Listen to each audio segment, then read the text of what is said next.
time recording this. Here are some past student work. Notice the shapes. They're blocking out the shapes of the face, the different colors and the different shadow areas that they're finding. And here's another one. Some people are doing a little bit better job than others. Usually what that requires is going in and searching for more detail in the face. Do not concern yourself with the backgrounds at this time. Those will go in later. So normally areas that are important are the eyes. Focusing on the eyes are very helpful because as humans we tend to look at the eyeballs. Some people had decided to leave certain information away. It was looking good, so we left it as that. Here we can see if we can zoom in on this here. This portrait is really very well done, and it's really about seeking out these little shapes of color, the transition forms that are happening in the face. Okay, so we'll just jump over to Illustrator. When you first bring in your portrait from if you just probably hit open, it's probably going to come in very large. You'll be able to see your document set up behind that. You can just scale it down, but in Illustrator you have to hold your shift button down. If you don't, you distort it. So if you want to keep the proportions correct, hold your shift button down and just kind of scale it till it basically fits in your workspace. Okay, something like this. Once you have that, you're going to lock that layer, and then you'll put a layer on top with the little plus sign, makes layers. And on this layer, you're going to begin to search and look for the, I don't need this box open.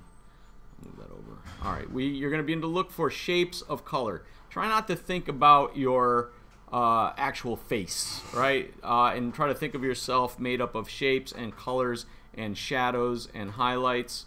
Some people like to go right in and work on the eye itself because there's a lot of very specific shapes. A lot of times I like to work in broad shapes and look for the big shapes of color. And I'm going to do that here along my forehead. And I'm going to take the pen tool. Do not use the paintbrush and try to draw out a color. The paintbrush, the strokes can be changed unintentionally, and it's just not the best way to do it. It also is more difficult to edit that shape later or edit the color later. So always basically use that pen tool. And I'm going to start, there's an eyedropper tool. I'm going to select this color range right here, and then go in with my pen tool. I'm going to ignore my hair. I'm just going to basically look for the shape. Now if it's picking, it probably is going to work in a shape mode, a fill mode. Once again, not really paying too much attention to the eyebrow at this point. That's going to go in later, sitting on top. If you would prefer to see this as outlines, just flip this little double arrow and then you'll have the outline mode if you would prefer to see it in outlines.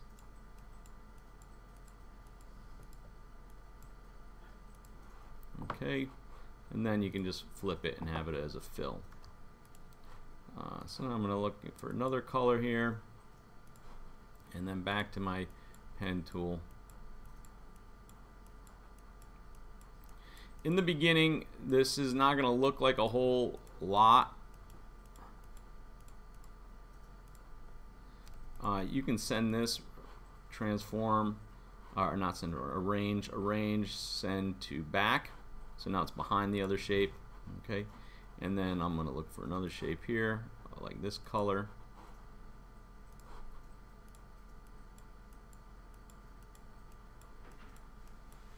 I'm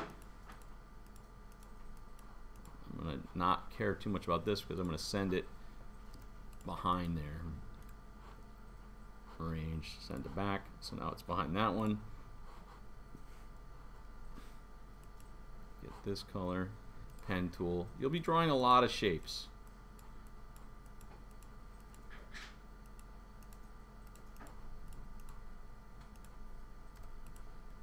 And then arrange, send to back. There, now I have those stacked up, okay? And you continue working this way, and then I already have this one pretty well underway. You keep working this way until you get more like this. Alright, let's turn off the portrait.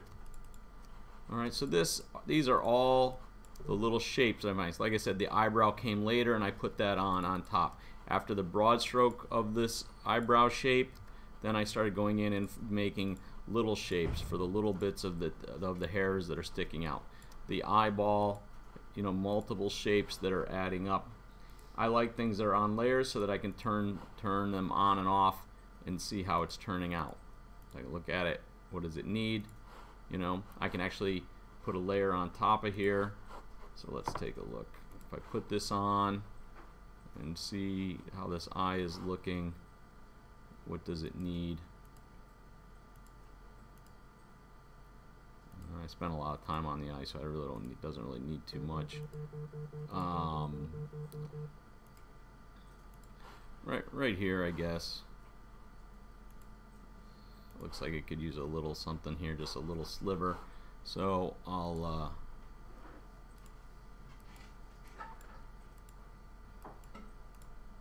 and here I didn't even worry about the color just yet. I can put the color in later. But this, hold on a second, I'm recording, remember. I can opt to change the color this way as well, and just make some adjustments like that, and you know, go from there. I can take this, make it this color, and then just adjust the color just down a little bit, so it's just a subtle difference. All right, this should probably be on top. Transform or arrange, bring to. Oh, that's actually on a whole nother layer, so that's not going to work. But if I need this, I'm gonna cut it,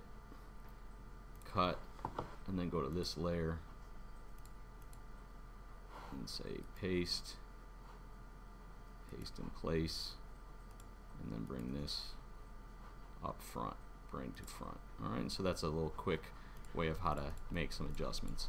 So I got a little bit more shape and definition in that eye.